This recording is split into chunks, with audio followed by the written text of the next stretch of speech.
Bueno, en este vídeo lo que vamos a tratar de hacer es ir viendo cuáles son las diferentes etapas, las diferentes decisiones que tendríamos que tomar para aplicar los algoritmos que acabamos de ver, los algoritmos de búsqueda local, a resolver un problema en concreto. Y en este caso nos vamos a centrar en el problema del Traveling Salesman Problem, en el problema del viajante, el visitar diferentes ciudades sin repetirlas en el mínimo tiempo posible, ¿no? En el mínimo camino recorrido. Para este problema, o para cualquier otro problema, el primer paso es cuál va a ser nuestro esquema de representación, cómo vamos a representar una solución dada. Y en este caso, como digo, va a ser muy sencillo. Va a ser muy sencillo y muy intuitivo, porque para el problema del viajante una forma de representación muy intuitiva es numerar cada una de las posibles ciudades que tenemos que recorrer con un número, un entero, que empiece en el 1, una ciudad dada, hasta n, las n ciudades que tenemos que visitar, y representar una posible ruta, una posible solución al problema como un vector en el que las diferentes posiciones del vector lo que están representando es el orden en el que voy a ir visitando las diferentes ciudades. Voy a representar una solución como una permutación posible de los valores desde el 1 al n que representan las n ciudades que tengo que visitar. Si ese es el caso, el espacio de soluciones en ese caso estaría representado por n factorial posibles soluciones que podría explorar. Ese constituye el espacio completo de soluciones que puede tener nuestro problema, que ya sabemos que si n es grande es un número enorme. La notación que vamos a seguir que es S de 1, S de 2, donde S representa el valor de solución y 1, I, etcétera, N va a ser el orden que vamos a seguir sobre las ciudades. El segundo paso para resolver el problema va a ser definir cuál va a ser nuestra función objetivo, cuál va a ser qué va a medir la calidad de una solución posible. Y también para el problema del viajante es muy sencillo y muy intuitivo definir una función objetivo. Dado un vector solución del problema y sabiendo que la distancia entre cualesquiera dos ciudades dentro de mi problema es un dato conocido, pues calcular cómo de buena es una solución no es más que hacer este sumatorio que aparece aquí. Es ir sumando, por ejemplo, en este problema de aquí, cuál es la distancia entre 3 y 6, es decir, la distancia entre la posición 1 y la posición 2, la posición 1 y la posición 2 es la distancia entre la ciudad 3 y la ciudad 6. Luego sumaríamos entre la distancia entre la 6 y la 4 y la 7, la 1, la 2, la 5, y luego sumaríamos desde la 5 a la 3, que corresponde al último término porque tenemos que volver bajo este problema. Y de lo que se trata es de encontrar cuál es la permutación que minimiza este sumatorio en total, que minimiza cuál es la ruta más corta que puedo adoptar para llegar de vuelta a mi destino habiendo visitado todas las posibles ciudades.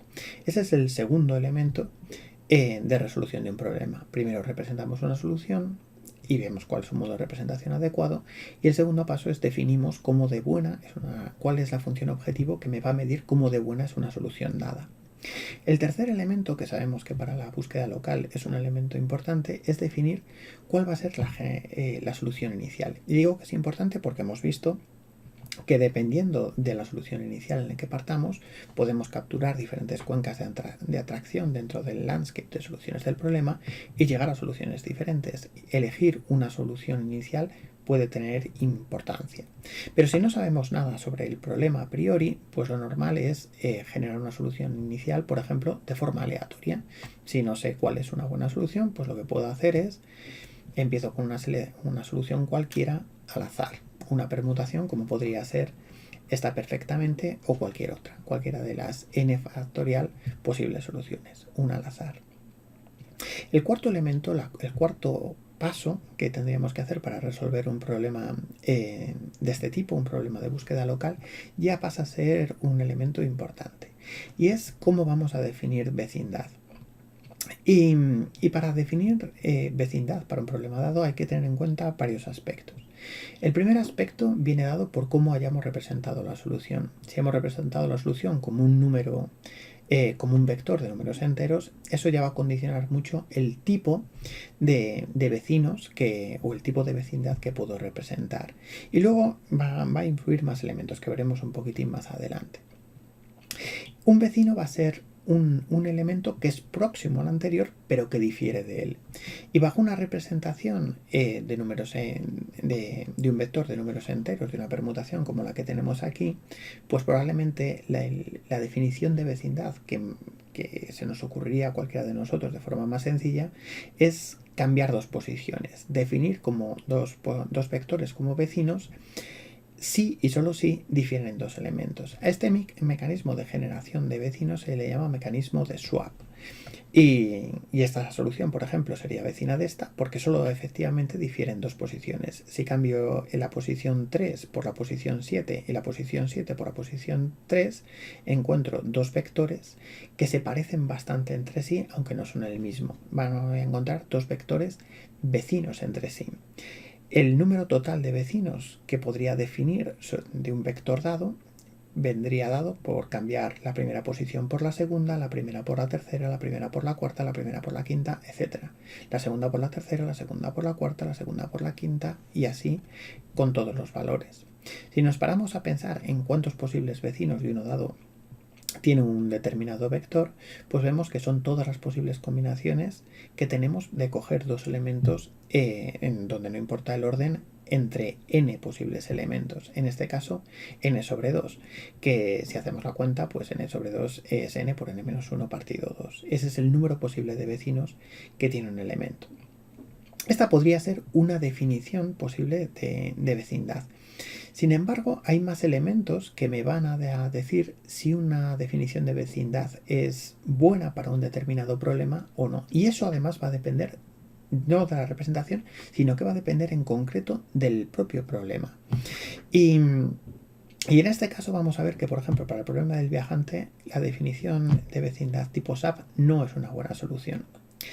Hemos visto que para que la búsqueda local o la búsqueda por trayectorias más en general funcione, la definición de vecindad tiene que tener localidad, en este caso localidad fuerte.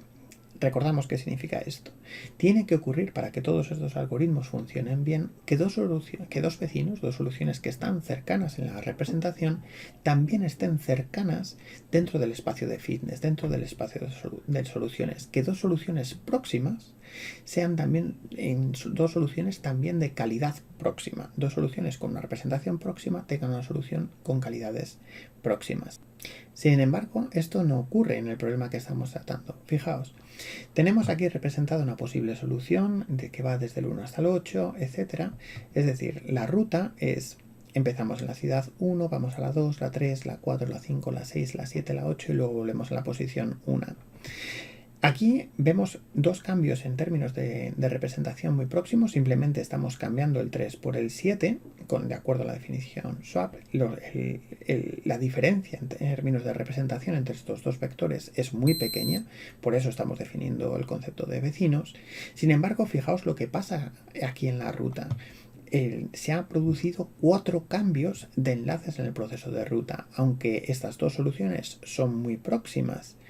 En términos de representación, difieren muchísimo o pueden diferir muchísimo en términos de calidad, porque han supuesto el cambio de 4 enlaces dentro del proceso de la ruta. Este modo de representación, o este modo de vecindad, de swap, en concreto para el problema del viajante, supone simplemente una localidad débil, no una localidad fuerte. Si la representación no está bien asociada, pequeños cambios en la representación no se asocian a pequeños cambios en la fitness, entonces todo este proceso de búsqueda puede no funcionar correctamente y esto va a depender en concreto del problema. Este mecanismo, el mecanismo de swap, es un mecanismo que no va a funcionar tan bien como otros mecanismos de búsqueda como en el proceso del viajante. Para el problema de scheduling, para el problema de flow supermutacional, esto no va a ocurrir así. Este sí que va a ser un buen mecanismo de vecindad para el problema de scheduling. Veremos después un poquitín mejor el por qué esto ocurre. Una alternativa al algoritmo de swap que acabamos de ver, o al mecanismo de definición de vecindad basado por swap, podría ser el two-age exchange, también conocido como DOSOP. De hecho, es uno de los mecanismos que más se utilizan de forma específica para el problema del viajante. En este caso, lo que se hace es estudiar la red inducida por la ruta que va siguiendo el viajante. Y en lugar de hacer un cambio en dos posiciones en términos de la representación, como hacíamos en el swap, que luego suponía un cambio real bastante grande en la calidad de las soluciones, lo que se va a cambiar, el cambio mínimo, lo que va a definir vecindad, va a ser el cambio de dos enlaces. Por ejemplo, en este caso que tenemos aquí, en esta red, cambiaríamos por uno de los posibles vecinos a esta situación, sería el cambio de este enlace y este enlace a este enlace y este enlace. Es, en lugar de cambiar dos posiciones que puede implicar hasta 4 cambios de enlaces, lo que vamos a hacer es directamente cambiar dos enlaces. Con esta nueva definición de vecindad obtenemos localidad fuerte. Pequeñas variaciones, la diferencia en vecinos va a estar representada en pequeñas diferencias en solución. La localidad va a ser mucho mayor. Con lo cual estamos ante un mecanismo de generación de vecindad potencialmente mejor que el algoritmo de swap para este problema en concreto. Esto no tiene que ocurrir, no tiene por qué ocurrir de forma general. Por ejemplo, en un problema de flujo permutacional, en el que lo importante es, o sea, lo que estamos tratando de estudiar es cuál es la mejor forma en la que ordenar las piezas que van entrando en un taller para mejorar un determinado performance, cuál es el tiempo en el que sale la pieza que más tarda o cualquier aspecto ahí. En esos casos lo relevante es cuál es el orden relativo en el que están entrando las piezas. Con lo cual, aquellas medidas de vecindad que preserven el orden relativo entre las diferentes piezas van a tener una localidad mayor, como veremos en la siguiente transparencia. Esta idea del cambio de dos edge exchange se puede generalizar para K cambios, donde K sea mayor que 2, con todos los trade-offs de ventajas y desventajas asociados a ese proceso. Cuanto mayor sea K, pues la vecindad va a crecer y por tanto el paso en una búsqueda local probablemente sea mejor porque estoy estudiando más vecinos, pero por contra tengo más vecinos, con lo cual voy a tardar más en realizar el paso. Normalmente la opción que más se utiliza es el 2opt. Y decíamos que tenemos diferentes opciones, la del swap operator que acabamos de ver, que como vemos, por ejemplo, preserva muy bien o en gran parte el orden relativo en el que están entrando las piezas, por lo tanto, este operador es bastante apropiado para su uso en el problema del flow supermutacional. Esta misma propiedad, la preservación de el orden relativo de las piezas o el orden relativo de los elementos dentro de la solución, también se mantiene con el insertion operator, que consiste en elegir los diferentes elementos e insertarlos dentro de las posiciones del vector. En esta definición, el orden de las opciones también se preserva.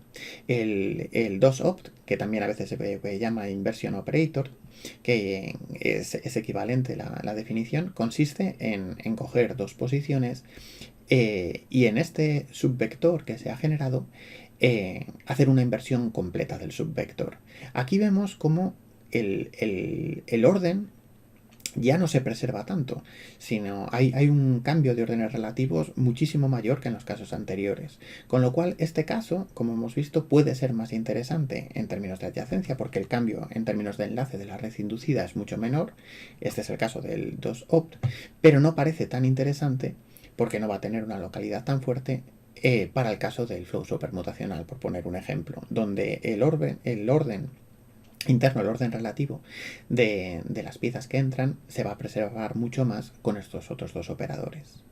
El quinto elemento es elegir el mecanismo de selección. ¿Cuál va a ser el algoritmo? Como estoy centrándome en la búsqueda local, pues hemos visto otros algoritmos, podría elegir cualquiera de ellos, el primer mejor, el mejor, o la random local search.